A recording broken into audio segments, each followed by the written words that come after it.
2022 के गुजरात चुनाव न सिर्फ ये तय करेंगे कि देश में पार्टी नंबर 1 कौन है, बल्कि 2024 के पहले देश का नेता नंबर 1 कौन है, यह भी काफी हद तक गुजरात के चुनाव तय करेंगे। बात करने के लिए रक्षा मंत्री राजनाथ सिंह जी हमारे साथ आज तक पर हैं। राजनाथ जी, पहला सवाल आपसे यही, आपने प्रेस कॉन्फ्रेंस में भी कहा कि 2/3 बहुमत से हम जीत रहे हैं। 2/3 से अधिक बहुमत से अधिक, मतलब 120 से ज्यादा सीट आप दे रहे हैं। कैसे इतने आश्वस्त हैं? आपने भी अलग अलग जगहों पर आप गए हैं, आपने डोर टू डोर कैंपेन भी किया है, कैसे आश्वस्त है? क्योंकि इस बार के चुनाव अलग है।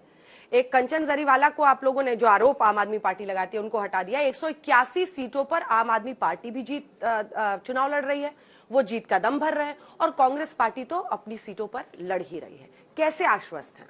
जैसा मैंने अपनी प्रेस कॉन्फ्रेंस में भी कहा था कि आम आदमी पार्टी का जहां तक सवाल है, आम आदमी पार्टी तो केवल अपनी उपस्थिति दर्ज कराने के लिए चुनाव लड़ रही है, और कांग्रेस पार्टी का जहां तक प्रश्न है, कांग्रेस पार्टी तो अपने अस्तित्व बचाने की लड़ाई लड़ रही है। और कांग्रेस की हालत गुजरात में ही नहीं, सारे देश में जिस तरीके से पतली होती जा रही है, उसे सारा देश वाकिफ है। लेकिन फिर पीएम को क्यों झोंकना पड़ता है? पीएम ही चेहरा, पीएम ही मोहरा, सब कुछ बीजेपी के लिए।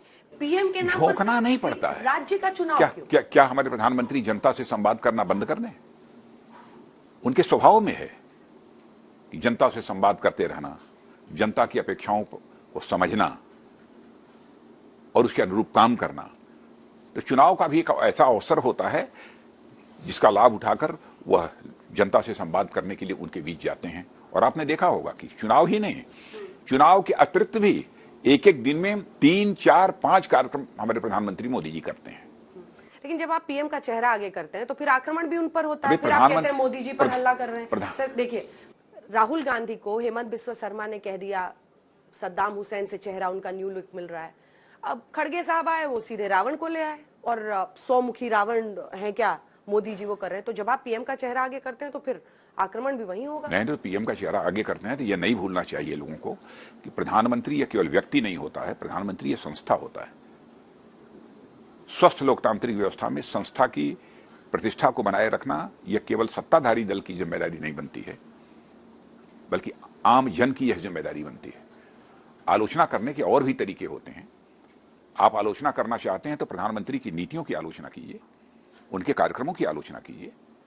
कि आप किसी के लिए रावण, नीच, इन सब शब्दों का प्रयोग करेंगे?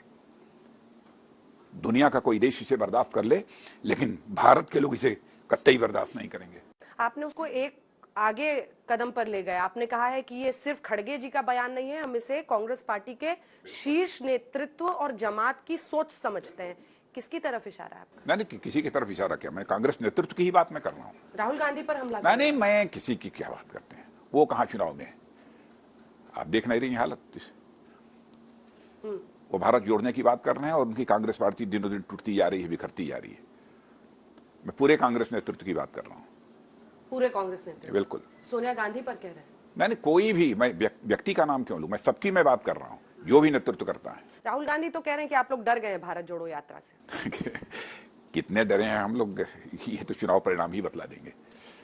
अन्य विषयों पर गुजरात के मैं आऊंगी, लेकिन उससे पहले चूंकि आप देश के रक्षा मंत्री हैं, आजकल आप जहां भी चुनाव प्रचार के लिए जा रहे हैं वहां पर पीओके बोला जा रहा है। सर नहीं, कहा कि पीओके को वापस लाना मकसद है। देखिए, ये तो हमारी संसद का संकल्प है ना, तो संसद के संकल्प की एक बार याद दिलाई थी मैंने। तो देशवासियों को जो कुछ भी हमारी संसद का संकल्प है उसको याद दिलाना यह कोई अपराध तो नहीं है। अगस्त 5 का हमारा मिशन हम पूरा करेंगे, जो आपने कहा है अनुच्छेद 370 के हटने के बाद का, क्या है उस पर स्थिति, क्या है अभी आपकी बतौर रक्षा मंत्री, क्या सोच है? किस पर? इसी पर, पीओके को वापस लाने को लेकर जो आपने। भाई, हमारी संसद का है यह प्रस्ताव, सर्वसम्मत प्रस्ताव है और उस पर काम कर रहे हैं। ये विभाजित प्रस्ताव नहीं है, सर्वसम्मत प्रस्ताव है।